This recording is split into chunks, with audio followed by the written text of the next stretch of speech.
16:32 en la República Argentina. Lo de Martín del Río acaba de conocerse bajo juicio por jurado y tenemos mucha información. Arrancamos de esta manera, dale.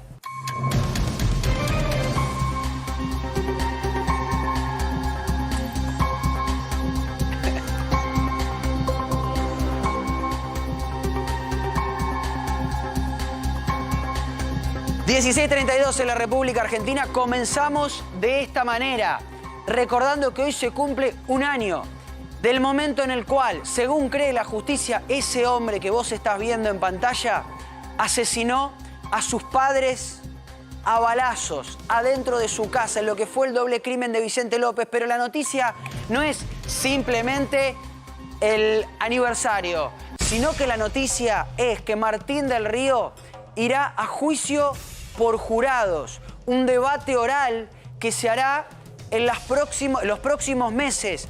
En un ratito, el doctor Luisazo, el doctor Baqué y todos los abogados que nos acompañan nos van a explicar si lo favorece o lo complica el juicio por jurados. Porque ya todo el mundo vio y nosotros en esta pantalla en A24 les mostramos las pruebas que hay en contra de Del Río. Un Martín del Río que en estos momentos está alojado en la unidad 48 de San Martín, en el pabellón 3, en la celda 8. Les vamos a contar cómo es la vida de este hombre, la vida de Martín del Río, de este hombre que se mostraba apesadumbrado, que lloraba por la muerte de sus padres y en realidad todo hace indicar que efectivamente él es el asesino. Les decía, vive en la unidad 48, o en realidad está alojado en la unidad 48 de San Martín, en el pabellón 3, en la celda 8. Ahora les vamos a contar quiénes lo visitan, qué hace Martín del Río en la cárcel. Pero antes, Pablo, tenés el documento firmado por el juez Ricardo Costa, donde dice que va a ir a juicio por jurado. Tal Esto cual. que es elección del propio Del Río. Sí, tal cual, Martín. Situación llamativa porque entendemos nosotros que no es lo que más lo favorece a Martín del Río. Ahora se lo vamos a preguntar a los abogados. Este es el documento Sí. fechado el día 23 de agosto, en donde finalmente se resuelve el juicio por jurado contra Martín del Río. Ahora nos metemos en cómo vive Martín del Río en la unidad de San Martín. Ya te adelanto, algo que hablábamos con Sole. Uno de los hijos tiene una hija y un hijo. Uno lo visita en la cárcel. Hay familiares que le llevan comida. Hay compañeros de secundario que lo llevan. Y un dato que a mí me llamó mucho la atención. Se está realizando la división de bienes. ¿Con quién? Con el hermano, con Diego. Él presentó una propuesta para quedarse con la mitad de los bienes que generaron los padres que según la justicia él mató. Ahora nos metemos en eso, pero antes un toquecito con Luisazo. ¿Le conviene o no le conviene el juicio por jurados en una causa tan mediática, Luis? No, definitivamente no, por ¿Y lo por qué lo elige mediático. entonces? Bueno, Para debatir. sí, es un tema para pensarlo. Hay lecturas para ambos lados. Si querés, después la desarrollamos. Bien, lo cierto es que elige el juicio por jurados. Decíamos que hay alguien que lo visita de la familia. En ese momento, cuando nosotros te contábamos los detalles y acá en A24 conocías por primera vez las cámaras de seguridad del caminante que finalmente era Martín del Río, te contábamos que la familia lo había dejado de lado. Sin embargo, su hija ya lo visitó varias veces. Su hijo no. El hijo no se quiere ni acercar. Pero su hija lo visitó varias veces. Inclusive hay parte de la familia. Mirá lo que es esto, ¿no? Lo que es la vergüenza muchas veces. Lo que es la mezcla de humanidad y vergüenza. Humanidad, ¿por qué? Porque la familia le lleva comida al penal, pero se la deja y se va. No se quieren mezclar con él. Porque, insistimos, estamos hablando del hombre que ni más ni menos mató a sus padres según cree la justicia. ¿Cómo está él de estado de ánimo? ¿Cómo es la vida adentro, Martín, Pablo? ahí en el pabellón 8, en la celda 3, pabellón 8, Sí. Donde está alojado Martín del Río, nos cuentan que Martín del Río no está bien anímicamente, que no tiene teléfono y que cuando intentó tener uno, finalmente la Fiscalía logró de alguna manera que se lo saquen. Sí. Pero fíjate este detalle, Martín. lo visitan amigos de la secundaria, son pocos los que lo visitan. Él iba a un colegio, a mí me tocó hacer una investigación sobre el colegio al que iba. Iba a un colegio muy clásico, ahora no me puedo acordar, lo voy a buscar, no me puedo acordar del colegio al que iba, pero era de esos colegios donde iba, ayúdame Luis, donde iban los hijos de las familias de gente de mucho dinero en zona norte, un colegio muy, no sé si la palabra es aristocrático, pero... Newman. Newman me parece que era uno de esos. Y los compañeros de secundario tenían un grupo, se juntaban y había muchos que estaban sorprendidos y muchos que no le creían. Evidentemente, los que sí le creen lo van a visitar al Tal penal, cual, Pablo. lo van a visitar y te voy a dar un adelanto respecto Sí. a la visita de los amigos del colegio secundario. Ahora te vamos a decir el nombre porque de hecho Ahora lo busco aparece, el colegio. Sí, aparece sí. también en uno de los books. Tal Hay cual. una fotografía de él cuando era muy joven, Muy joven, sí. que iba al colegio. Y esos compañeros que tenían en el colegio, algunos lo han ido a visitar, se han solidarizado. Y te hago un adelanto, Martín, en el juicio por jurados que hoy estamos anunciando. Van a participar estas personas, pero como testigo de parte ¿Como de Martín testigo? del Río. Sí, situación llamativa que no conocíamos hasta ahora, pero que nos ha sido revelada en relación a esto que está por suceder dentro de algunos meses, en una causa que para todos es de una manera, pero que Martín del Río y su propia defensa aseguran que es de otra, y es muy interesante la hipótesis que dan. El colegio Manuel Belgrano era. Sí. Perdón, a mí se me había ido. Era el colegio Manuel Belgrano, ¿no? Estamos hablando de un colegio, por supuesto, Sí. donde van familias muy importantes. ¿Sabés qué Sí. decían los maestros de Martín del Río? ¿Qué? Es el niño que toda madre quisiera tener. Tal cual, ¿te acordás? acordás? El niño que toda madre... Pasalo producción, Pablito, y lo leemos. Pasalo producción y lo leemos. Consigue todo lo que quiera, dice en el Porque anuario. es una foto del anuario. Pasalo Eso, y ahí lo dale, vemos. Pero ahí lo mandamos. esto es importante. Les quiero mostrar esto porque es realmente importante. Martín del Río tiene un hermano que se llama Diego. Es una persona muy amable. A mí me ha tocado hablar con él. Es una persona muy amable. Hermano de sangre, digamos. Hijo del mismo padre y de la misma madre. Y su hermano Diego fue uno de los primeros que vio los videos y dijo, la verdad, no tengo dudas, el que está caminando ahí, saliendo de la casa de mis padres en el momento del asesinato, es efectivamente mi hermano Martín. A pesar de que él está convencido, de que Diego está convencido de que la justicia tiene razón y que Martín del Río mató a sus propios padres, su hermano Diego lo visitó una vez en la cárcel. ¿Y saben por qué Diego del Río lo visitó a Martín del Río? Porque quería que le confiese. Una cuestión, Fito, te sumo acá a la charla, una cuestión me decían hasta de algo entre hermanos, algo de cosa entre hermanos, de me quiero sentar también son con él. sus padres, ¿no? Claro, también son sus padres. Claro, ni me más ni quiero menos. sentar con él y que me lo confiese. ¿Y saben lo que consiguió de parte de Martín del Río? Lejos de una confesión, le dijo, esto es una causa armada. Yo no soy el caminante.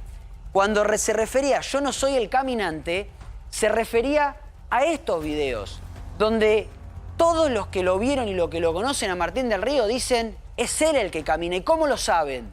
Por la renguera que tiene, porque hay una pierna, que es la pierna izquierda, que la desvía, tiene una pequeña desviación. Ahora, lo insólito de todo esto es que mientras Martín del Río, y ahora vamos a ver el anuario, mientras Martín Santiago del Río le dice a su hermano, es una causa armada, yo la verdad que no tengo nada que ver, en el expediente lo acusa al hermano. Sí.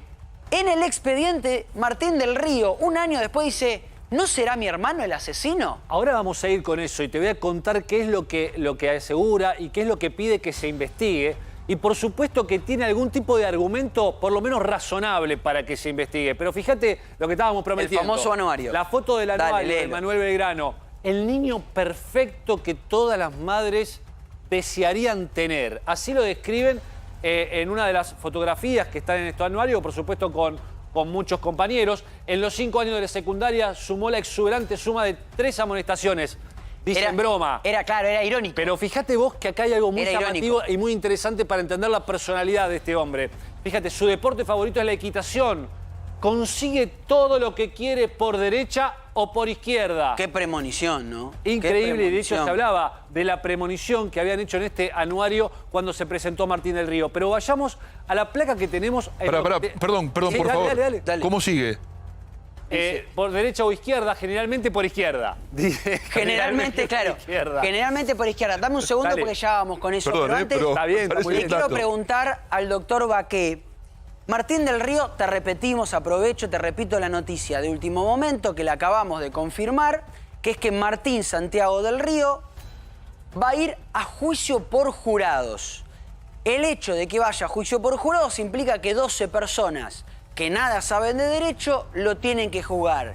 Fito, ¿está bien? ¿Está mal? ¿Entendés por qué va a juicio por jurado? Es una locura, lo elige él mismo. ¿Por qué elige juicio por jurado? Yo, sea culpable o inocente, si fuera el abogado defensor hubiese elegido el juicio por jurado. ¿En serio? Sí, sí. ¿Por qué?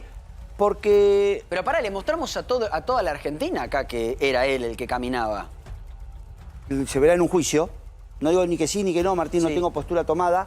Digo que los jueces técnicos, en este caso, hay que compararlo con el juicio de los rugbyers. La presión mediática que va a haber sobre un juez técnico no va a haber para un juez por jurado. Yo, si soy abogado defensor, hoy confío más en un juicio por jurado que en un juez técnico, en un juicio mediático como va a ser este. Lo que pasa es que como contrapartida ha sido tan grande la mediatización de este juicio, la instalación de este hombre como responsable, que es muy difícil quitar de la cabeza de los quienes van a ser los jurados que las cosas son distintas a las que se han planteado durante todo este tiempo. Es un poco la contracara de esta decisión, ¿verdad? Fíjense esto y ahora seguimos con el debate interesantísimo del juicio por jurado. Va a ser un juicio realmente impresionante, ¿eh? ¿Cómo me Para gustaría televisar, estar, Martín? realmente. ¿Cómo me gustaría estar? A todos nos Ser gustaría parte, estar. pero ser parte, no verlo, ser parte. Estar, claro. realmente, ser parte. estar. Creo que Bueno, es el sumum del ¿Lo abogado defenderías penalista. a Martín del Río? ¿Lo defenderías a Martín del Sí, Río con sin todas las duda. pruebas que hay en su contra? No tengo postura, pero las pruebas son alguien rengueando y caminando No se le ve sin la cara. poder. Decís, uno de los 12 y puede sin- dudar. Y sin el problema, como siempre, está en los teléfonos. bueno, ahora nos vamos a meter con eso. Pero, continuando con cómo está la vida hoy de Martín del Río, fíjense esto. Se presentó con abogados en el divorcio y en la sucesión. Y en ambas propuso ofertas para la división de bienes. Y acá por partes. Recordemos y pongámonos un ratito en la piel de Cecilia. Cecilia es la esposa de Martín del Río, la madre de sus hijos. Una mujer que en un segundo se enteró. Primero, que su marido tenía una doble vida, que tenía varias amantes, que era un estafador y que según sospecha firmemente la justicia había matado a sus propios padres. La psiquis te queda arruinada después de eso. Presenta el divorcio y Martín del Río, lejos de decir, bueno, quédate con las cosas, presenta abogados en el divorcio y le pide la mitad de las cosas, lo cual puede ser o no cuestionable. Ahora, en la sucesión, que es con el hermano, también presentó abogados y también hizo una presentación, una oferta para dividir los bienes de los padres que la justicia sospecha que él mismo mató.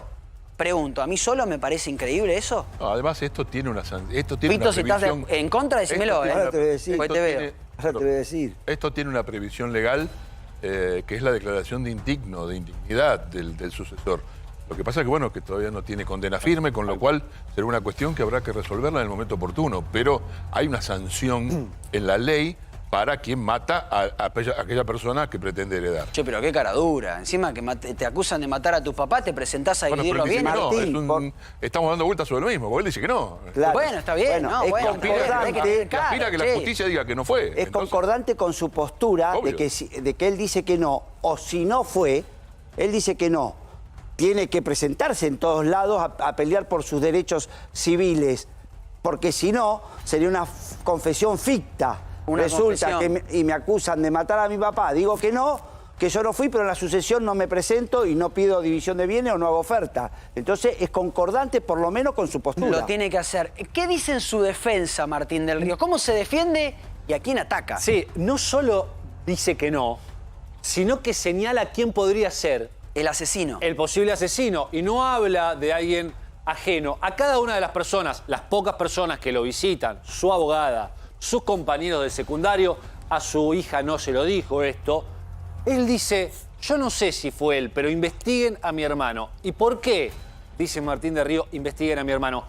Porque, según él, quien se está beneficiando de que este hombre esté detenido y sus padres muertos sería su propio hermano, con quien nunca habría tenido relación comercial, ni con su padre ni con él, y sin embargo ahora se está haciendo cargo de todos los negocios. Negocios, por otro lado, que estaban bastante complicados, pero hay más. Asegura el propio Martín del Río que tiene, según un peritaje de parte, una huella digital o la prueba biológica de su hermano en el auto donde sucedió el crimen. Llamativo también, porque el ADN sería igual, el de él que el del hermano. Y por otro lado, hay otra situación realmente llamativa, que es el hallazgo del arma.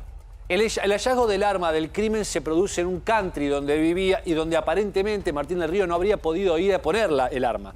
Entonces aparece esta arma acá y esto aparece justamente como un buen argumento para la defensa para señalar la mirada hacia el propio hermano, que es quien finalmente está a cargo ahora de los negocios de la familia. Lo que no puede explicar, perdóname, Fito, lo que no puede explicar la defensa es cómo el auto de Martín del Río, con Martín del Río, porque se lo ve en la cámara de frente, estaciona en un lugar enfrente del edificio Chateau, en Belgrano, donde la única salida en vehículo es por una calle, no podés desviarte a otra calle, y el vehículo nunca sale, sino que el que sale caminando es justamente un caminante encapuchado que va con la misma renguera que todas las personas que lo conocen dijeron que era la misma renguera del Río, va caminando así, con este trayecto, hasta la casa de los padres, ingresa a la casa de los padres en el momento en el cual la justicia ubica el crimen, sale caminando, vuelve hasta enfrente del Chateau, pasa por ese punto ciego y después lo que sale es el auto del Río. Sí, eso no lo puede explicar nadie ahora. Revela, en caso de ser así, una planificación de bastante tiempo, no es algo, un impulso, absolutamente. Ahora, fíjate vos, a la hora de señalar a su hermano, como, no como un acusado, sino a alguien a quien la justicia también debiera investigar. Él dice, a mí la única persona o la primera persona que identificó que el que estaba caminando era yo, fue mi hermano.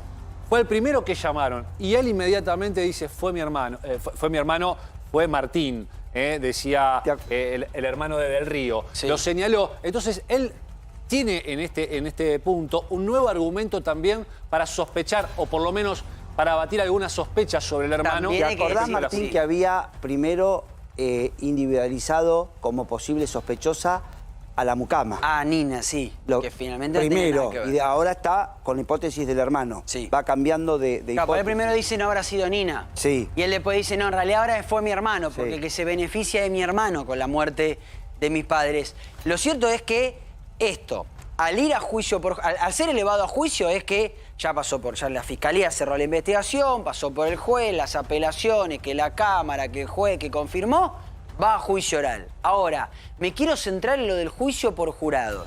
Al juicio por jurados, a las 12 personas que se sienten ahí, lo van a tener a Martín del Río, ¿lo van a escuchar hablar a él en algún momento?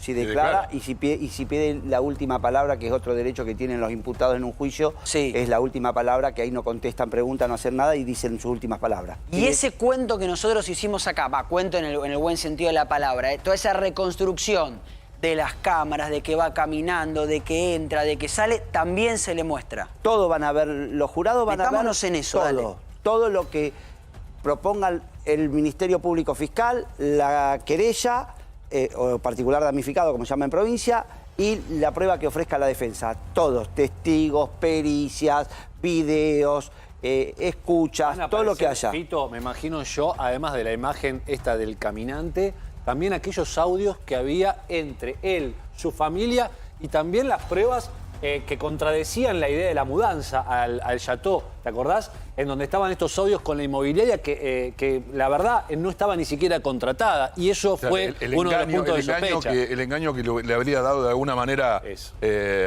sustento a lo que Claro. termina siendo el homicidio. Ahora, Es que quería sí, decir una cosa dale. nada más, para que la gente lo sepa, porque me parece interesante. A diferencia de lo que se sabe vulgarmente, o en general, y a lo que ocurre en la mayoría de los códigos procesales argentinos, el código de provincia no te exige unanimidad para condena, ¿eh? Ah, no. No, ¿No? son 12. No, Son señor. 12. No, son 10. 10. Con 10 ya alcanza. Con 10 ya te alcanza. Pero perpetua sí necesitas 12. Pero perpetua necesitas 12. Y acá, Pero- y acá lo que se busca es la perpetua. Bueno. Porque mató a sus dos padres. Bueno, la acusación de la exactamente. fiscalía de la Sí, perpetua. acá Pero bueno, es perpetua. Exactamente. Acá la es- fiscalía de acusación es perpetua. Exactamente. Y tiene Vuelvo, premeditación, puede tener otra agravante más. Exactamente. incluso. vuelvo un momento a cómo está en la cárcel. Ustedes que son conocedores de la cárcel, lo aclaro siempre, por visitar clientes.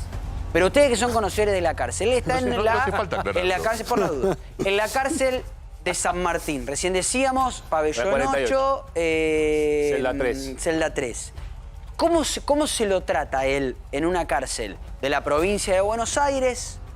No es una cárcel federal, es una cárcel, las de San Martín suelen ser bastante picantes, un tipo que nunca estuvo preso, un tipo que evidentemente tiene un poder adquisitivo, más allá de si lo generó estafando o no, y que llega a la cárcel por primera vez, que pasó del cánter a la cárcel. ¿Cómo se lo trata? ¿Quién lo recibe? ¿Cómo es la vida ahí adentro, Fito? Tenés varias opciones. A ver. Primero que por una cuestión de edad y de poder adquisitivo, ya tenés una selección natural a dónde vas a ir. No vas a la Leonera con los pibes de 18 años a que te roben la Te juntan zapatilla. con gente más o menos como porque el vos. servicio penitenciario tiene que velar por tu integridad.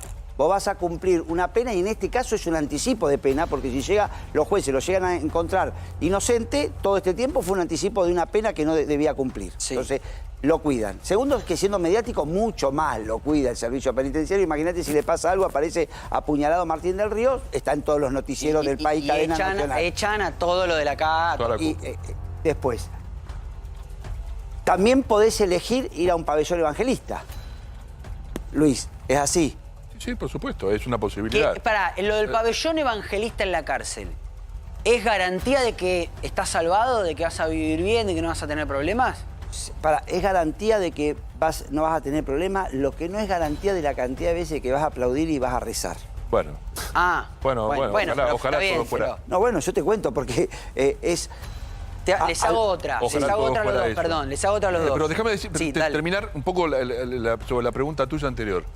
El tema de que sea una persona de buena posición económica también te puede jugar a favor, en tanto y en cuanto tengas ese respaldo y este Tengas la respaldo plata. fluya hacia adentro de la cárcel. Claro, Llegue a tus compañeros, porque si vos la comida la recibís para vos y tenés capacidad como para darle de comer a varios, esto te posiciona bien. O sea, es una persona que quizá de ser odiada por mataste a tus padres, que es parte de uno de los códigos, pero por otro lado estarías beneficiándote con la posibilidad de darle sustento a muchos de los que no tienen sustento dentro de la cárcel. O sea que, con esto que dice Luis, puedo inferir que llega Martín del Río, lo saludan, todo bien, no lo llevan al peor de los lugares, pero hay que empezar a poner. ¿Y de dónde va a sacar? Hay que empezar a poner. ¿De dónde? No, bueno, y de algún lugar tiene Algo- algo. Ah, ¿qué te pensás? No tiene nada. No, guardado. no sé, digo, algo tiene que tener. evidentemente tenía hay deudas una deudas por todos lados, Por pero eso. algo tenía que tener. Si bien hay propiedades, se hablaban de números millonarios a la hora de la sucesión. Hay muchas propiedades, pero hay muchas de esas propiedades que fueron compradas por el método del Río, Sí. que era pagar la primera cuota y después no pagar más y llevar la cuestión a lo jurídico. Anticipo y juicio. Claro. El famoso anticipo y juicio. Anticipo y juicio. Y así se habían hecho de un montón de propiedades. Este era el modus operandi de la familia, de Claro. Martín del Río y de su padre, sobre todo.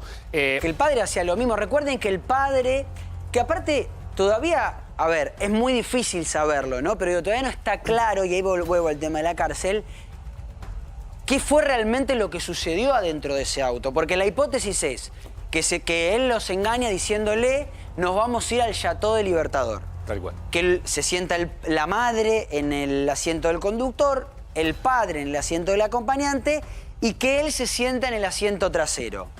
Y aparentemente ahí el primero mata al padre, la madre ¿de cuánto? 3 disparos. De 3 disparos. La madre ve la situación, vuelta. se da vuelta, ve la situación aparentemente se arranca los pelos de los nervios porque le encuentran partes de sus pelos en la mano Tal cual. y después la termina asesinando a Mercedes Alonso, que era su madre. Esa es la hipótesis, por lo menos. Inclusive la forma de ingresar, los ángulos de ingreso de las distintas tiros estaban, casualmente determinaban eso, ¿no?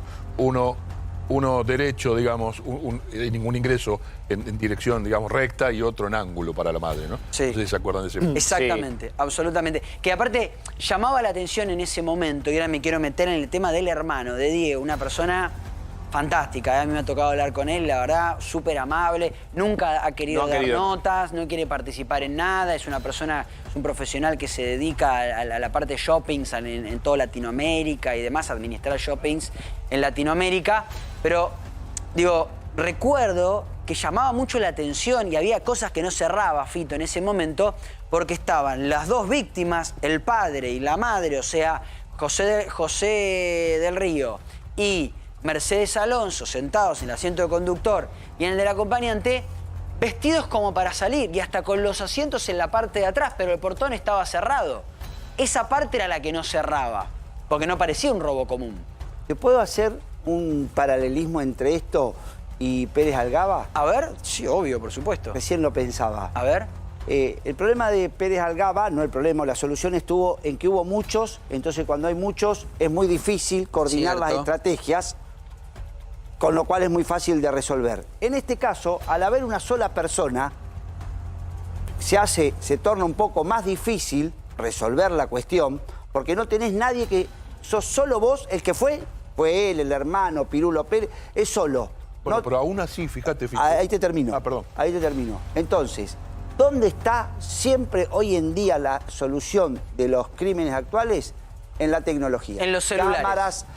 Cámaras, videos, celulares. De hecho, fíjate cómo se empalman, ¿no? De hecho, a Martín del Río no solamente cae por las cámaras de seguridad, sino porque él no había llevado su celular cuando comete el crimen, sino que su celular lo deja en el vehículo y curiosamente el celular no tiene actividad en el momento en el cual él va caminando desde Avenida Libertador en Capital, todo por Libertador, cruza la General Paz, pasa a Maipú y termina llegando a la casa de los padres.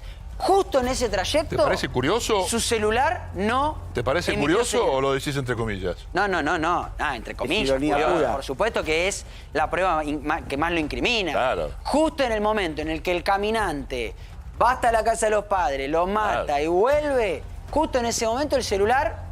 Y no. recordá, Ahora, que él contaba en aquel momento que se encontraba durmiendo dentro de la camioneta.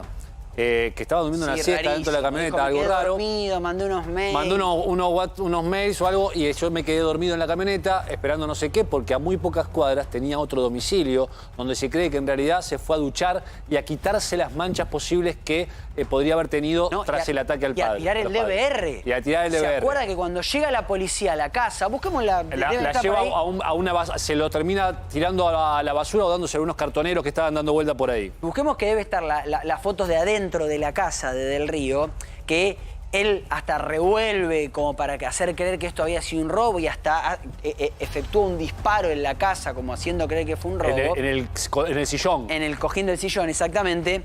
Del Río deja el celular, después vuelve, hace como una especie de mímica, de acting, y después termina yendo a ese departamento y se lleva el DVR. Y se cree que tira el DVR en un container. Tal cual. Y hay algo más, perdón. Porque varias semanas después finalmente se encontró el arma homicida. Se creía que esta pistola que tenía, marca Versa Mini Thunder, que tenía en la caja fuerte del country de San Diego, la habría llevado, en principio lo decimos en potencial, la habría llevado después de hacer ese periplo hasta la zona donde deja tirado el DVR, y después vuelve a San Diego. Ahora, ¿qué es lo que va a decir el propio Del Río? Que seguramente lo va a decir porque ya se los está diciendo a sus abogados, a su abogada, a sus compañeros. Dice, yo no volví al country San Diego.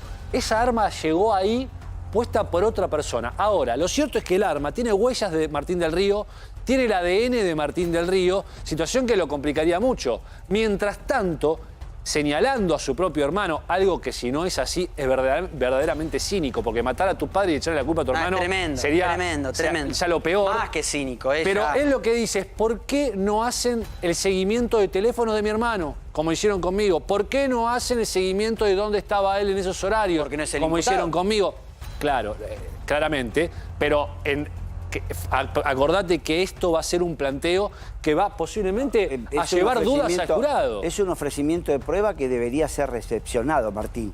Por más que vos no seas el imputado, No, porque me podés estar acusando a mí, yo soy inocente y pido que traigan tu celular sabiendo que vos sos el culpable y si no lo traen... Igual ojo, porque me violan recuerdo el que en derecho ese de defensa. momento la defensa había pedido una serie de medidas muy importantes que se llama la evacuación de citas.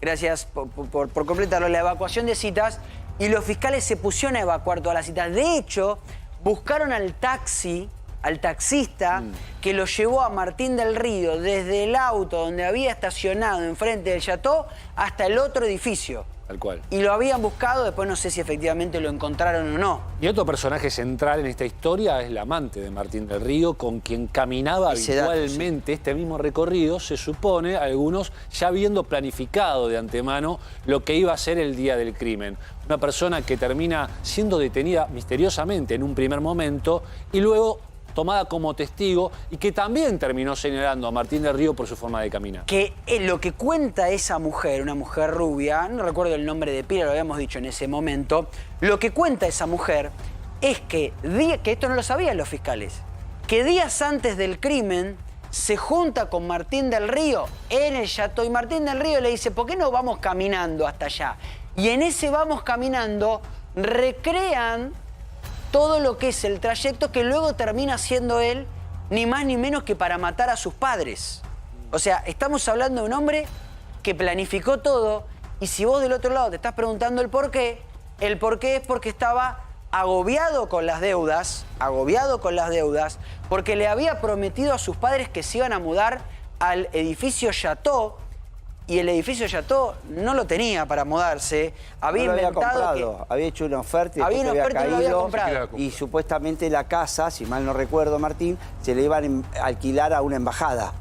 Claro. Era así. Pero eso era todo mentira. Claro. Era todo mentira. De hecho, él le dice a los padres, ya compré el departamento en Chateau, el piso en Chateau. No era departamento, el departamento en Chateau.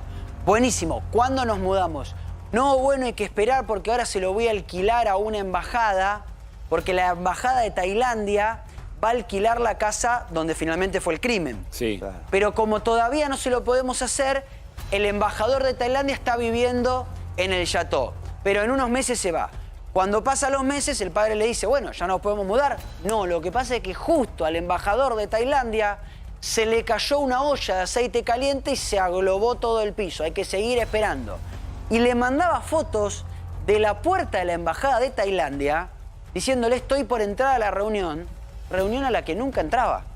Porque nunca existía lo de Tailandia. La realidad es que nunca había comprado el Chateau. Mira, recién Ahora, Dale, la te digo. verdad que una reflexión realmente, porque está claro que este hombre se fue encerrando en su propia mentira hasta llegar a un punto en el que no tuvo más salida. Pero una cosa es la salida o la solución que puede encontrar desde el discurso, desde las excusas y demás. Y otra cosa muy distinta es matar a los padres.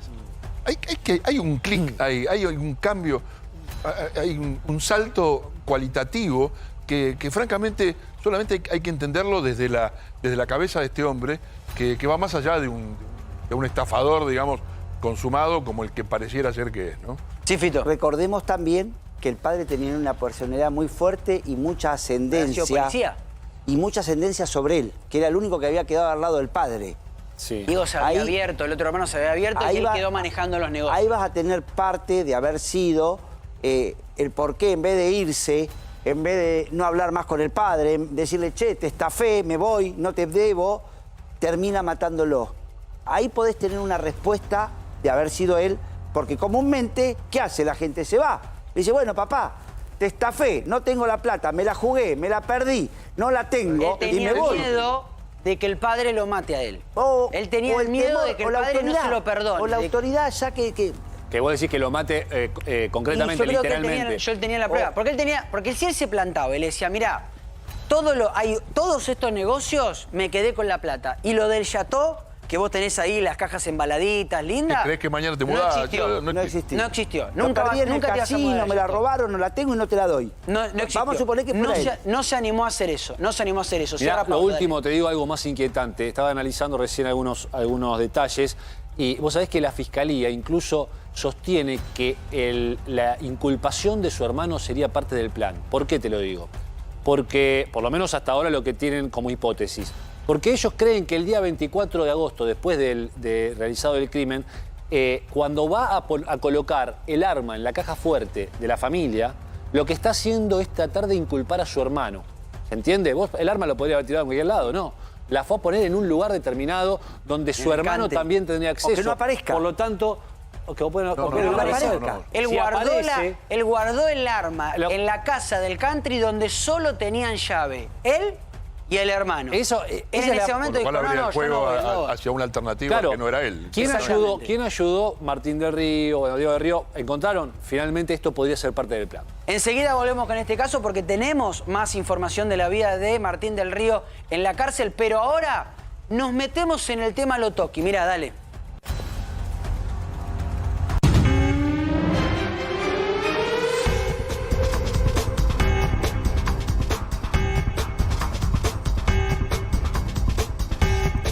Hola Gustavo, está perfecto que no confíes en mí y que a pesar de lo que te dije que no tiene nada en los glúteos le vayas a hacer una ecografía para que corrobore que en la ecografía que no tiene nada raro y está perfecto. Ahora si me vas a creer entonces, y le hicieron todos los estudios, y te das cuenta que está todo bien, que está todo perfecto. Yo ya te expliqué, ya tiene unos tensores que no sabemos. Le sacamos, se le habían roto, le dolía, es lo que le provocaba el dolor, probablemente tenga el tensor en algún lado, le habrá quedado alguno, no se le puede identificar, no está en la tomografía, pero bueno, si lo que podemos hacer es lo siguiente, se le pide una resonancia, ¿viste? A ver si en la resonancia se puede ver y se le puede sacar, eso es lo único que tiene. Después el resto, ¿viste? El tema de que esté deprimida y todo eso por lo que escuchan en la tele, bueno, imagínate que ya eso es una cuestión que no puedo hacerme cargo, ¿viste? La verdad que no sé, ¿viste? Por ahí está deprimida. Yo sé que ella tiene depresión y que toma un montón de medicamentos, pero bueno, ¿viste? Ahí que vos lo anexes o lo articule con esto, bueno, es medio extraño. Y bueno, y después tampoco me puedo hacer cargo de todo lo que dicen en la tele, ¿viste? Un chico que se muere porque, no sé, le cortaron una arteria, no sé qué pasó, se desangró, ¿viste? Y bueno, no habla de quién hizo la mala praxis, hablan de alguien que yo que lo operé hace 13 años y aparte no tengo ni siquiera una denuncia, nada con este muchacho, porque esto es todo habladuría de la prensa, ¿viste? Tampoco me voy a hacer cargo de eso. Pero bueno, lo importante es que, bueno, que hayas corroborado que no tiene nada raro, que está todo bien y que está perfecto y todo en orden. Eso es muy importante para mí, por lo menos, ¿viste? Que también me deja un poco más tranquilo, ¿viste? Para que vos corrobores y certifiques que te dije la verdad. Y bueno, después lo que podemos hacer es pedirle la resonancia. Para que a ver si podemos identificar el tensor ese donde está para poder sacarlo y terminar con el tema. ¿Con qué desparpajo, no? Habla Aníbal Lotoki de la muerte de Mariano Caprarola. De eso está hablando. Cuando él hablaba de ese muchacho, que bueno que le cortaron una vena y bueno, lo operé hace 13 años y bueno, y no pude, la verdad que yo no tuve nada que ver. Se refería a Mariano Caprarola. ¿Cómo? Andás a ver quién incurrió en mala praxis. Andás a ver quién incurrió en mala praxis. Este audio que presentó ayer Ángel de Brito, creo que lo aportó Janina Latorre en LAM, es muy significativo de cómo piensa Aníbal Lotoki. ¿Y por qué nosotros traemos esto acá? Porque hay una seria sospecha de la justicia de que este hombre, de que Aníbal Lotoki, al día de hoy, sigue ejerciendo la medicina. Recuerden que Aníbal Lotoki tiene prohibida la práctica de la medicina. Él no puede ejercer como médico, mucho menos operar, pero no puede ejercer como médico. Esto lo ratificó la Cámara de Casación, que dijo lo tiene suspendido. Por lo tanto, él no podría atender. Sin embargo, hay serias sospechas, y yo sé que la justicia está trabajando, porque hay varios testimonios de personas que dicen yo me sigo atendiendo con Aníbal Lotoki. Y ahora yo le quiero preguntar a nuestros abogados, ¿qué pasa si se comprueba efectivamente que Aníbal Lotoki sigue atendiendo a pesar de que tiene una prohibición expresa de la Cámara de Casación para hacerlo? ¿Qué pasa? Y yo creo que pone en riesgo su libertad. Yo creo que pone en riesgo su libertad. O sea, le deja... En realidad esto se ha tomado como una medida cautelar. Claro. Como una de las tantas medidas cautelares que se toman durante un proceso. Si él desobedece una medida cautelar de estas características, que es que no ejerza la profesión hasta que termine el juicio, es muy probable que la Cámara le doble la apuesta y diga, entonces vamos a tomar una medida de mayor gravedad, que no es otra cosa que la prisión preventiva. Que aparte recuerden, porque recién él decía las habladurías de los medios. Bueno, las habladurías de los medios, nada. Porque acá recuerden que hubo 4 mujeres: Pamela Sosa, Gabriela Trenchi, que ahora está internada nuevamente, sí. Silvina Luna, que su vida pende de un hilo, y Estefanía Zipolitakis, que le hicieron un juicio y que en ese juicio lo condenaron a 4 años de prisión por lesiones graves. Es decir, no somos solo nosotros los que estamos hablando mal de Lotoki, no son habladurías de los medios. Estamos hablando de que está condenado por haberle causado lesiones graves a 4 mujeres. Una de ellas, Silvina Luna, está peleando por su vida.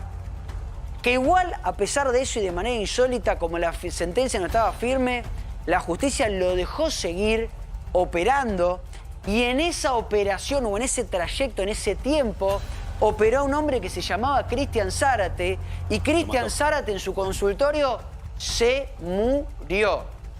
Y está en juicio también por homicidio simple. Creo que es con dolo eventual, si no me equivoco, o algo por el estilo. Claro, por supuesto. Y en la elevación a juicio dice que cuando la policía ingresa, lo ven que estaba fraguando los documentos. ¿Por qué? ¿Cuál es la metodología de Aníbal Lotoki?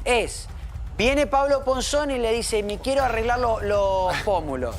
Y él te dice, bueno, dale los pómulos. Y cuando sale Pablo Ponzone, le dice, ¿sabes qué, Pablo? Además de los pómulos, te hice esto, te hice esto. El problema puse tensores. Y, Pablo. claro, y ahí el tipo le dice, pero yo no te pedí eso. Y el problema es que utiliza medicamentos que están admitidos por la ANMAT para ser utilizados, pero los utiliza en sectores del cuerpo donde no está permitido. Primero utilizar. que no iría, sobre todo conociendo todo esto, no sé cómo hay gente que puede llegar a seguir atendiéndose con este hombre, pero vos fijate además con la sorpresa que se han encontrado muchos de sus pacientes. Dice, fui pidiendo una cosa y de pronto me encontré que tenía parte de la cara parecía a Ricardo Ford, la pera de Daddy Brieva. Yo nunca le pedí ese tipo de cosas. Y vos, mirá lo que acaba de contar hace unas horas Gabriela Trenchi. Dice, vamos cayendo de a uno. Y fíjate la concurrencia que hay entre las operaciones, por ejemplo, de Silvina Luna con el de Alejandro Caprarola, que falleció lamentablemente. Mariano, Caprarola, que es prácticamente al mismo tiempo, son 13 años. Evidentemente, el cuerpo resiste esa cantidad de años las sustancias que ponía Lotoki en los cuerpos de su paciente, llevándolos en algunos casos a la muerte y otro al borde. Ahora les quiero dar información. Ahora les voy a contar todas las causas que tiene Lotoki. Porque también les quiero contar la causa que tiene en Misiones. La causa que la justicia archivó porque no quiso investigar. Donde a una mujer también la llevó a la muerte. Dale, Fito. Lo que ha determinado la justicia, Martín, y que es motivo de la condena, es que el metacrilato, que sí está permitido por ANMAT, es para pequeñas dosis. Claro. Y es carísimo. Que no es que no está permitido para los glúteos. Nunca puso metacrilato en los glúteos porque hubiese costado $1 millón un glúteo. Ahí es que hablan de aceite industrial, aceite de avión, de alguna sustancia que no es metacrilato, que es lo que decía que iba a poner, que el metacrilato rellena pequeños pocitos. O sea, que le mentía a la gente. Eso es lo que... Eso, y le ponía otras cosas. Sustancias prohibidas. Ahí está la cuestión, no haber puesto metacrilato porque... Sí, igual el metacrilato también estuvo en polémica, Fito, no sé, decime si me equivoco, porque de hecho nosotros otros casos hemos trabajado que se ponían, por ejemplo, en los labios y esa sustancia empieza a expandirse de alguna manera al punto de que se te empieza a caer a pedazos los labios. Yo no sé si es solo metacrilato o lo pone con alguna, lo ponía con alguna cosa más. Lo pone con otra sustancia. Lo mezclaba con otra sustancia. Es muy caro, Pablo. Claro. Es muy caro el Lo metacrilato. mezclaba con otra sustancia. Ahora, fíjense ustedes que este hombre ya tiene un antecedente de una muerte. En el año 2007, escuchen con atención esto, Romina Vega, una chica de 21 años, misionera ella, de Posadas, porque Lotoki es misionero, vivía en Posadas, y ahí en Posadas él tenía una clínica que se llamaba Full Aesthetic, que es la misma clínica que él después pone en el barrio de Belgrano. En el año 2007, Romina Vega, insisto, una chica de 21, si no me equivoco, va a hacerse un tratamiento, una liposucción a lo de Lotoki, a la clínica de Lotoki. Y a Romina Vega la llevan al segundo piso a que se opere. Cuando la estaban operando Lotoki, Romina Vega empieza a descomponerse, empieza a hincharse. ¿Y qué hace Lotoki con el enfermero que tenía? Llama rápidamente a la ambulancia, vengan urgente porque estoy acá con una paciente y se está descomponiendo. Llegan los enfermeros, suben al segundo piso y mientras Romina Vega en el quirófano y en la camilla de Aníbal Lotoki se estaba muriendo, los enfermeros notaron que el ascensor de la clínica no era apto para camillas. No la podían bajar por el ascensor. ¿Saben qué hicieron con Romina Vega que se estaba muriendo en la camilla de Aníbal Lotoki? Subieron una tabla, la ataron a una tabla y la bajaron en posición vertical 2 pisos por escalera. ¿Vieron como cuando uno en una mudanza trata de bajar un sillón por la escalera? O sea, en ese consultorio operaba Lotoki, en claro, esas condiciones. En esa clínica. La bajaron en posición vertical, 2 pisos por escalera, la llevaron al hospital y en 2 horas Romina Vega murió en el año 2007. ¿Qué determinó la justicia? Que no había suficientes pruebas para continuar. Primero que pagó una fianza de 50.000 pesos. Y después de que no había suficientes pruebas como para inculpar y como para decir que la muerte de Romina Vega era por culpa de Lotoki, por lo tanto, sobreseído Lotoki. No pasó nada. Luego llega la denuncia de estas 4 mujeres, que lo mandan a juicio oral y lo condenan por lesiones graves. En la condena, los jueces dicen condenado a 4 años de prisión e inhabilitación por 5 años de prisión. Pero la sentencia no estaba firme. Como la sentencia no estaba firme, sigue la presunción de inocencia. Y como la sentencia no estaba firme, no va a la cárcel por los 4 años, pero ¿qué hace tampoco? Dejar de operar. Entonces, a pesar de que estaba condenado y con una inhabilitación de 5 años, siguió operando y en ese lapso es que opera en un consultorio alquilado, en un quirófano alquilado de San Martín, a Cristian Zárate.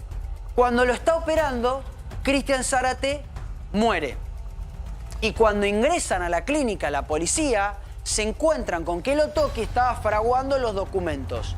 Le inician una causa por todo esto y ahora tiene una causa, por supuesto, por homicidio. Cuando Silvina Luna cae en el estado en el que está ahora y es internada, ahí es que la justicia dice, ah, cierto que este tipo sigue operando. Claro, fíjate que esto fue en abril. Vamos a hacer efectiva la inhabilitación. Y todavía falta que en algún momento se expidan sobre el fondo de la cuestión, que es la pena de 4 años. El caso de Cristian Zárate ocurre en abril de 2021. Fíjate todo lo que pasó. Han pasado muchos años, han pasado víctimas de todo tipo.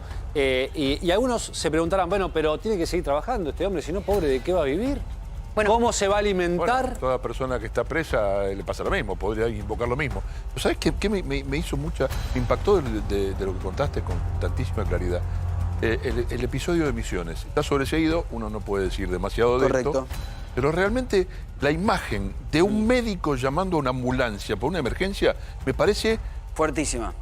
Me parece ridícula, me parece absurda. Imagínate ¿Cómo un médico va a llamar a la ambulancia porque se le complicó, tiene una crisis con un paciente? ¿Y bajarla por la escalera? Bueno, no, eso ya de por sí es el sumo. Perdón, eso es por la condición, Luis, de pero digo, todos ¿en los qué lugares condiciones donde estaba operando, siendo él un médico, usted está operando para, ante una emergencia, la que sea, deba llamar a una ambulancia.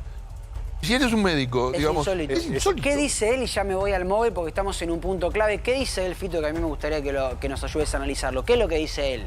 ¿O qué es lo que dice la defensa? Que ahora la casación se lo volvió a rechazar y dice, no, sigue firme la inhabilitación. Es mi derecho a trabajar.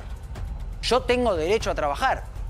Ahora, el tema es que si el derecho a trabajar implica seguir teniendo víctimas... De todo menos de médico. Es como si me sacan la matrícula de abogado. Tengo derecho a trabajar de cualquier cosa menos de abogado. No es que Estamos lo de acuerdo prohíben. que la inhabilitación está bien, la que plantea casación. Debió estar desde mucho antes, ¿no? Me parece. ¿Qué opinas vos, Fito? Y yo en eso tengo posturas más garantistas, Martín, porque o es blanco o es negro. O estás preso y no trabajás, o estás en libertad porque crees que la posibilidad de una apelación te puede beneficiar, porque si no existiera la posibilidad de que la apelación lo beneficie, no tendría sentido dejarte operar. Corregime, con el tema de los accidentes de tránsito, ¿no existe la posibilidad en el Código de la Nación de... Lo hacen. de interrumpir la utilización del registro en forma provisoria? Sí, lo hacen, pero también no te son las prohíben medidas... andar en bondi o en taxi. Pero te prohíben marcar. Pero está bien, pero son las medidas...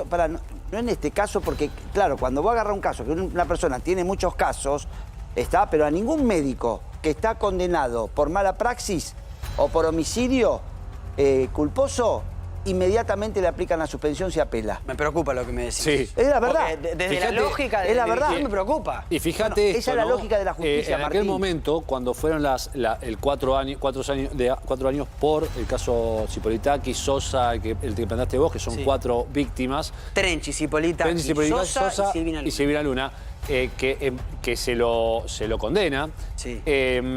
Hay una situación en donde empiezan a decir la gente relacionada con el mundo de la cirugía estética, dicen, mira, este hombre es médico, pero no es un cirujano plástico. Claro, este es médico. Nosotros no tenemos, o sea, médico puede ser un médico clínico, sí, pero un médico, o sea, no es que cualquier médico clínico tiene la capacidad de agarrar o puede agarrar un bisturí y ponerse a operar. Y acá lo que están diciendo, miren que nosotros no lo reconocemos en la Asociación de Cirujanos Plásticos. Bueno, en minutos nada más vamos a estar con Javi Mozo desde la casa de Aníbal Lotocchi. Y no estamos antojadizamente en la casa porque sí, porque aparte saben que no es nuestro estilo ir a la casa y demás, no queremos hacer un escrache. Estamos en la casa porque hay serias sospechas y hasta testimonios, y sé que la justicia se está interesando en esto, de que Lotocchi podría tener un consultorio adentro de la casa. Insisto, no es solo un rumor de las redes sociales, porque ustedes nos conocen, saben que no nos guiamos por eso. Tratamos de siempre hacer las cosas lo más seriamente posible. Hablé con varios actores de la justicia que tienen injerencia en el expediente y me dicen, tenemos esa sospecha. Porque aparte me hacían algo lógico. Si no está trabajando de médico, ¿de qué está trabajando? ¿Cómo vive? Bueno, esto es importante. ¿Dónde vamos, Romy? ¿Lo tenemos que ir a un pequeño corte? Bueno, en un ratito nos metemos en esta parte. ¿Tiene Lotocchi un consultorio en su casa? ¿Está atendiendo? Ya no vamos para ahí, pero antes un consultorio. Martín, ¿cómo están? Buenas tardes, así es. Estamos en Olivos, estamos caminando por la vereda de enfrente a donde es la casa de Aníbal Lotocchi. Una casa bastante llamativa, una casa que si uno se pone a ver las demás casas del barrio, la verdad que no se condice. No se condice con las demás casas que claramente están en la cuadra, aunque sea, como para compararlas. Esa construcción así es una construcción que data de una antigua dueña. Lotocchi vive aquí desde aproximadamente antes de la pandemia. Javi, dame un segundito. Javi, dame un segundito. Ya vuelvo con vos, Javi, porque está por hablar Sergio Massa en el Council of America. Lo escuchamos, dale. Diciendo, quiero que estés en el Council. Le digo, mira, voy a estar en Washington y voy a estar volando de regreso. Me dice, ¿podríamos armarlo virtual? Le digo, voy a estar en Asunción, en una reunión con el presidente. Dice, bueno, vamos a armar un capítulo a la tarde. Así que, perdón la demora, pero además hay una hora de diferencia horaria entre Asunción y Buenos Aires. Así que, obviamente, estar acá centralmente es mérito de Susan, que hace muchos años que trabaja con el Council en consolidar una relación y consolidar una mirada del sector privado hacia la Argentina desde Estados Unidos y hacia toda la región, y que de alguna manera nos ha permitido trabajar juntos mucho tiempo y le permite a la Argentina muchas veces tener en ella y en todo el equipo del Council a un facilitador que es necesario frente a las dificultades que pueden aparecer en relaciones bilaterales, en relaciones comerciales bilaterales o simplemente en cuestiones de gestión de ida y vuelta entre los países. Así que gracias, Susan, por el trabajo junto a la Argentina, por la invitación y por la obstinación de que nos diéramos un ratito para estar juntos acá. Me gustaría, sin saber exactamente el marco que tuvo, solamente vi algunos recortes entre el aeropuerto y la llegada hasta acá de que se fue planteando a lo largo de la mañana. Sí me gustaría dejarles primero una cuestión más vinculada al contexto, porque efectivamente lo que pasó ayer, el cierre de la quinta y sexta revisión de Argentina con el fondo, la definición de que la próxima revisión es en el mes de noviembre, el desembolso de 7.500 millones de dólares y además la consolidación de las metas establecidas, de alguna manera le dejan... ¿Cómo le va, don Eduardo? ¿Cómo anda? Muy bien. Hay millones de años de diferencia entre Eduardo y vos. De años. Me quedé en los años. La verdad es que desde el punto de vista de un país con una crisis estructural, como es la crisis de sobreendeudamiento que tiene Argentina, agravada por una crisis coyuntural grave, como es el impacto de la sequía en términos de volumen de exportaciones y en la balanza comercial argentina, de alguna manera nos obligan a estar muy encima y muy atentos en el semana a semana de evolución del régimen de acumulación o pérdida de reservas, dependiendo de la semana, y sobre todas las cosas de encontrar un punto de equilibrio entre el cuidado de los mínimos estándares de acumulación de reservas con el funcionamiento de la importación de bienes y servicios mínimo para garantizar que la actividad económica en la Argentina no se detenga. No es fácil, y todos lo saben, en algunos momentos de su vida empresaria a muchos de ustedes les ha tocado administrar en crisis. Es mucho más fácil hablar desde afuera de la crisis sin tener responsabilidad, señalando o buscando responsables, que sentarse a administrarla y buscar o tratar de buscar, de resolver y solucionar los problemas que muchas veces representa enfrentar crisis del tamaño del que le toca enfrentar a la Argentina. Mucho más cuando las condiciones geopolíticas globales entraron a niveles de discusión que de alguna manera ponen en crisis el significado y el significante de todos los organismos. En los últimos 60 días hemos visto cómo el Fondo Monetario Internacional dejaba de ser el prestamista de última instancia que, frente a los shocks externos, diseñó el consenso de Washington como instrumento multilateral para los países miembros del fondo, para transformarse en un acreedor privilegiado que era socorrido o rescatado por operaciones de crédito bilateral de otros países.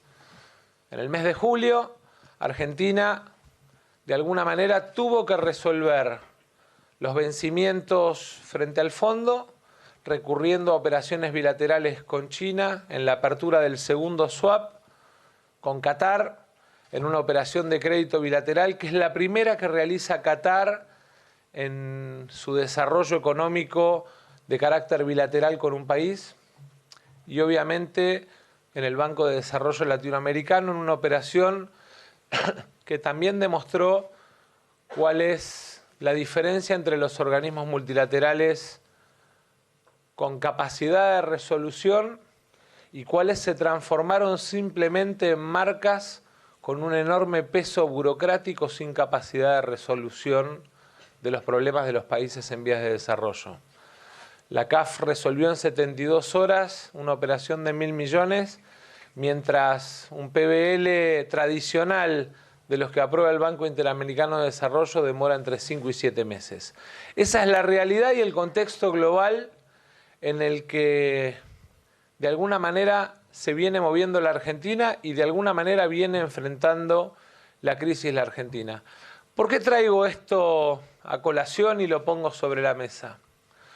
Porque cuando nosotros ponemos en dimensión qué representa la falta de crédito de la Argentina desde el punto de vista de la emisión de deuda soberana, cuando además lo explicamos adicionalmente sobre la base de falta de respuesta de los organismos multilaterales, porque estamos además sobreendeudados con el Fondo Monetario Internacional por 3 veces el admisible que tenía la Argentina, que eran 18.000 millones de dólares en el 2018, pero terminaron aprobando una operación de endeudamiento de 45.000 millones de dólares. Y a eso agregamos la imposibilidad de tener un resultado de balanza comercial positiva, porque tenemos un shock climático inesperado para muchos, esperado para otros, pero que representó la pérdida del 25% de las exportaciones argentinas de este año. Ayer en la reunión con el fondo lo poníamos en números sobre el Producto Bruto de otros países. Es más o menos como que Estados Unidos hubiese perdido 850.000 millones de dólares de exportaciones, o que China hubiese perdido 1.250.000 millones de dólares de exportaciones. Digo, para que tengamos dimensión del impacto que tiene contra nuestro Producto Bruto y contra nuestra balanza comercial la sequía. De alguna manera entendemos cuáles son las dificultades sobre las cuales estamos navegando y que claramente empiezan a terminar. Empiezan a terminar en primer lugar porque el capítulo fondo ayer quedó cerrado hasta noviembre. Empiezan a terminar en segundo lugar porque noviembre por primera vez va a ser un mes con impacto en la balanza comercial positivo desde el punto de vista de la exportación de granos y positivo desde el punto de vista del impacto de la balanza energética como generadora de divisas para el futuro de la Argentina, y porque empiezan además de alguna manera a terminar esas restricciones que claramente en el 2024 cambian definitivamente y nos permiten augurar o por lo menos avisorar un año 2024 muy distinto al actual. Ahora, esos 30.000 o 40.000 millones de dólares de superávit comercial que la Argentina va a tener en el 2024 y que se explican en el crecimiento de la exportación del sector minero, que empieza además a tener los proyectos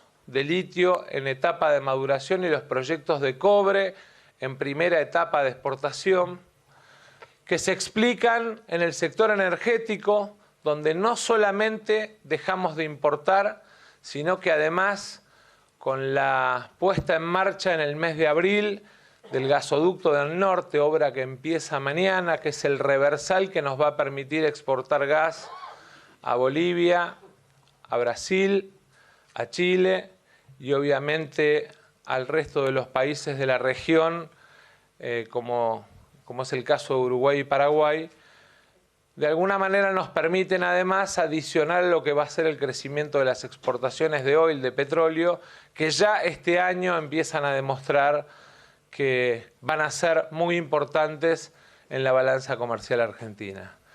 No solamente por lo que representa el crecimiento de la inversión en vaca muerta, 42% este año respecto del año pasado, sino por lo que representa en términos de crecimiento para el año que viene y en volumen de tracción en lo que es el nivel de actividad industrial.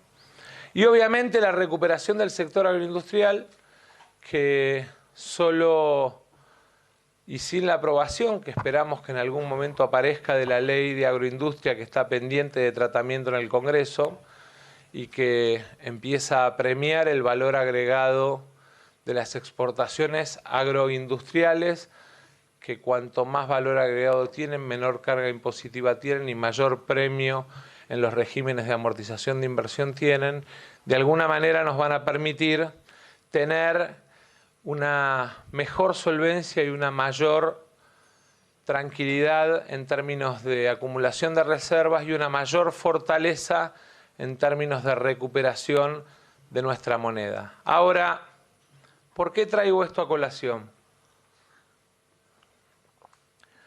Porque cuando un país cada 3 meses tiene que convivir y diseñar su planificación de negocios con el síndico, que es de alguna manera lo que representa frente a la hipoteca tomada con el Fondo Monetario Internacional, la presencia de las revisiones cada 90 días, ustedes que son gente de negocios y que alguna vez, hago un ejercicio que hice en varios lugares y en ninguno levantan la mano, ¿alguno de ustedes alguna vez estuvo convocado? Nadie levanta la mano, pero lo cierto, lo real y lo concreto es que alguna vez alguno de los que está acá tuvo alguna convocatoria. La deuda con el fondo en el 2018 es la declaración de convocatoria que nos hizo convivir con el síndico. Y de alguna manera, cada 90 días tenemos que sentarnos con el síndico a rediscutir o a discutir medidas, planificación, régimen de acumulación de reservas, nivel de inversión pública, nivel de gasto. Y eso claramente, ustedes que tienen actividad económica, ¿cómo le va, don Alejandro? ¿Cómo anda? ¿Todo bien? A él también lo saludo porque tiene millones de años más que vos. No, Eduardo no, Eduardo también lo saludé a Alejandro. Tiene menos años. Tienen muchos más años Alejandro y Eduardo. Y de alguna manera me parece importante traerlo, no por lo que representa el cierre ayer de la quinta y sexta revisión y de alguna manera la libertad que representa para los próximos meses, sino también por el impacto que las medidas que muchas veces se imponen tienen para la Argentina. Esta revisión llevó 4 meses. Y llevó 4 meses porque arrancaron exigiéndole a la Argentina una devaluación del 100% y unificación cambiaria. Y yo me pregunto cuánto valía el patrimonio de la mitad de los que están acá con una devaluación del 100% y cuál sería el nivel de actividad hoy si hace 4 meses hubiésemos devaluado el 100% la moneda.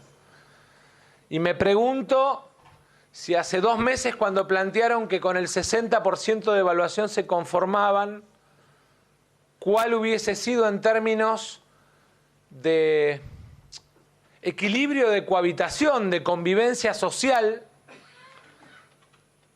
el sistema de convivencia en la Argentina, sabiendo el impacto que tiene en generación de pobreza un 60% de devaluación. Terminaron aceptando e imponiendo una devaluación del 20% que además genera discusiones, reacciones, tensiones, pero también nos da libertades. Y esto lo quiero decir, porque de alguna manera vemos que sobre todo en los lugares donde hay formación oligopólica o monopólica, aparece siempre no solamente la defensa del valor del trabajo, del capital y del acceso al crédito, sino muchas veces la vivada.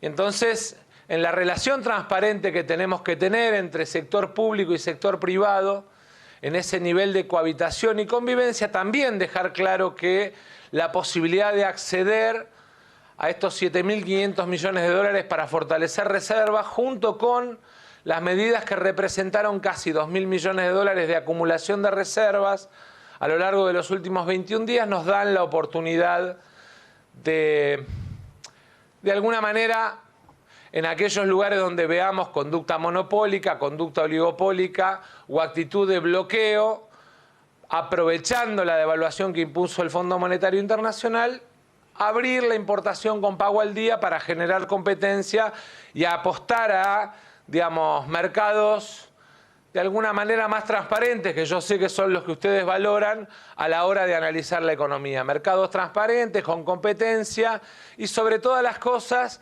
con la posibilidad de que, digamos, el esfuerzo que representa acceder a una imposición del fondo de estas características lo hagamos entre todos. Me parece que es importante porque también nos permite tener en términos de ida y vuelta mecanismos de reglas claras a la hora de analizar nuestro comportamiento como sociedad y el comportamiento de nuestra economía. Sí me gustaría, de alguna manera, más allá de la coyuntura, no vine como ministro estuve arriba hace algunas semanas, casi algunos meses. Sí me gustaría un poco plantear qué definimos hacia adelante en términos de país, porque me parece que esta idea de pensar que la Argentina lo que debate es simplemente una elección de personas es un error. Me parece que hay mucho más en juego y que tiene que ver con varias de las variables que nos construyen como nación.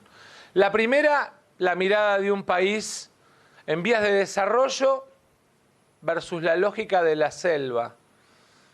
Y lo pongo en esos términos porque la verdad es que lo primero que tenemos que entender es que Argentina no es un país desarrollado que puede aceptar que todas las reglas de mercado se desarrollen libremente. Pongo un ejemplo. Digamos, ¿cómo proteger la industria farmacéutica argentina si mañana tomamos la decisión de darle las mismas condiciones de acceso a la industria farmacéutica india? ¿No? Es una cuestión que tenemos que discutir, porque esta idea de los libres mercados destruye la competitividad cuando no está planteado en términos de definir cuáles son los sectores estratégicos de la economía. Cuando se plantean la idea en los países en vías de desarrollo de pérdida de moneda, la pérdida de competitividad por pérdida de tasa propia también es una regla de pérdida de competencia para las empresas. Basta con preguntarle a los empresarios industriales ecuatorianos. Y digo esto porque la elección de fondo es si Argentina es un país primarizado y solamente enfocado en la prestación y venta de servicios, o Argentina es un país que elige un proyecto de desarrollo industrial. Y yo en esto sí quiero ser claro. Yo claramente creo que Argentina tiene la oportunidad en esta región de construir un proyecto de desarrollo industrial. ¿Alrededor de todas las actividades? Claramente no, pero alrededor de algunas sí. Claramente Argentina, alrededor del sector agroindustrial, por representar junto con Brasil y Paraguay el 21% de las proteínas que consume el mundo, tiene la oportunidad de desarrollar un proyecto de desarrollo industrial.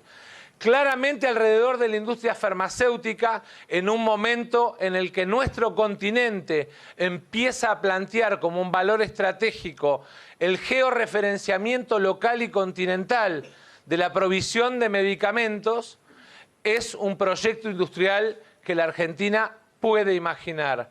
Claramente Argentina puede imaginar un proyecto de valor agregado y desarrollo alrededor del oil and gas, alrededor del gas y el petróleo. Pero eso requiere que entendamos que la agenda de desarrollo energético respecto de las energías de transición supone al gas como una de las energías de transición. Porque yo veo y escucho a muchos que plantean ir derecho al acuerdo Unión Europea-Mercosur sin tener en cuenta que eso es renunciar a 140 años de gas que tenemos en reserva para proveer no solo el mercado local, sino también el mercado regional. Y para darnos un proyecto de desarrollo industrial alrededor del gas y el petróleo, entendiendo que el gas es una energía de transición para los próximos 30 años, tenemos que elegir defender nuestro proyecto de desarrollo industrial. Claramente, alrededor de la minería con valor agregado, Argentina tiene la oportunidad de construir un proyecto de desarrollo industrial. No solamente por el litio, que es hoy el mineral de moda, pero que probablemente en los próximos 5 años tenga mecanismos de reemplazo que ya están en proceso de prueba o tenga mecanismos de reciclado, sino también por el cobre. Argentina tiene la posibilidad de desarrollar solo con taca-taca un mercado de cobre que puede representar la provisión del 21% del total de la demanda de cobre mundial en el momento de máxima maduración del proyecto. Y entonces, la pregunta es si vamos a vender minerales o si vamos a vender minerales con valor agregado y vamos a desarrollar un proyecto de desarrollo propio. Y claramente eso no hace solamente o no se lleva adelante solamente por la magia de los mercados, porque hay que invertir en infraestructuras y cuando se elige al Estado corrido de la inversión en infraestructuras pasa como pasó en los últimos 7 años en la Argentina, que no hubo gasoducto que permitiera sacar el gas de Vaca Muerta. Finalmente fue la inversión pública la que permitió que tengamos hoy el gasoducto en su tramo 1 y que vayamos a poner en marcha el reversal para venderle a Mato Grosso do Sul, que además está planificando la finalización de la planta más importante de producción de fertilizantes de toda la región, que es complementaria con el sector agropecuario argentino. Y que hoy está suspendida en Brasil, básicamente porque el declino de Bolivia lo lleva a pensar que no tenía sentido la finalización. La discusión de estos proyectos requiere de un Estado presente. Después viene la discusión de si es eficiente o ineficiente. Y yo creo, y además lo digo con la tranquilidad de que en cada responsabilidad que tuve lo he demostrado, creo en un Estado eficiente, creo en un Estado tecnológicamente accesible para el ciudadano, creo en un Estado utilizando la tecnología para la prestación de servicios al ciudadano, para la transparencia de los actos de gobierno, para la prevención en seguridad, tema que hoy por lo que vi en los resúmenes prácticamente no se recorrió en lo que representa la discusión del futuro de la Argentina, pero en el que claramente la Argentina tiene que tener una posición de utilización de todas las herramientas de prevención porque la seguridad es la primer garantía de desarrollo que puede tener un país. Sin seguridad y sin la vida garantizada y sin los bienes garantizados, todo lo demás son simplemente discursos que no tienen nada que ver con la realidad de desarrollo de un país. Y de alguna manera, y para, no sé si hay después preguntas o no, no sé cómo es el desarrollo, y de alguna manera para ir terminando, cuando empezamos a discutir octubre y noviembre, no tengo dudas que vamos a tener que discutir octubre y noviembre. Cuando empezamos a discutir octubre y noviembre, lo que empezamos a discutir es esto. ¿Qué modelo queremos para el país? ¿Qué modelo en términos de desarrollo queremos para el país? Yo creo en un modelo industrial y con desarrollo de pequeña y mediana empresa. No creo en la Argentina exportadora de materia prima únicamente y no creo en la Argentina solo exportadora de servicios personales e intelectuales. Son parte importante de nuestra economía, pero sin un proyecto de desarrollo económico global, lo que vamos a tener es un país concentrado en términos de riqueza y sobre todas las cosas concentrado en términos de desarrollo federal. Argentina necesita pensar la Patagonia y su proyecto de desarrollo industrial alrededor del gas, el petróleo y las energías renovables. Necesita pensar el desarrollo federal del norte sobre la base de la matriz de diversificación del sector minero y necesita pensar el desarrollo de la región centro sobre la matriz de un desarrollo de proyecto de valor agregado al sector agroexportador argentino. Si no, lo que vamos a tener es una ciudad que de alguna manera represente el puerto de Buenos Aires, que dé las discusiones sobre lo que necesitan quienes viven en las 60 manzanas alrededor de la Plaza de Mayo, pero empobrecido y raquítico a medida que nos vayamos alejando de la capital. Y para eso, vuelvo a lo que decía recién, es clave la inversión también en infraestructura.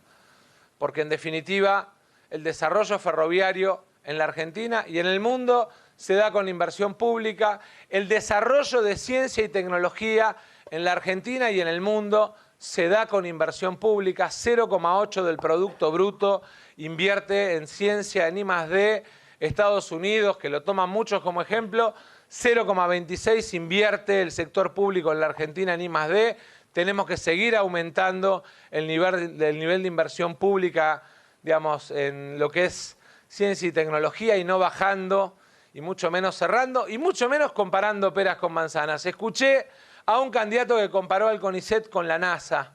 Y comparar al CONICET con la NASA es como comparar una fábrica de fideos con una fábrica de autos. Porque la NASA, el comparable, es la CONAE, que tiene 300 empleados. El CONICET en Estados Unidos representa 7 veces en términos de Producto Bruto lo que representa el CONICET en la Argentina para el presupuesto de Estados Unidos. Está bueno venir y decir frases lindas, pero lo mejor es después sentarse en los lugares de gestión pública y poder ejecutarlo. Yo a lo mejor no digo frases lindas y rimbombantes para TikTok, pero cuando me siento gestiono. Y esa es la mejor garantía que tienen para los próximos 4 años los argentinos. Gracias.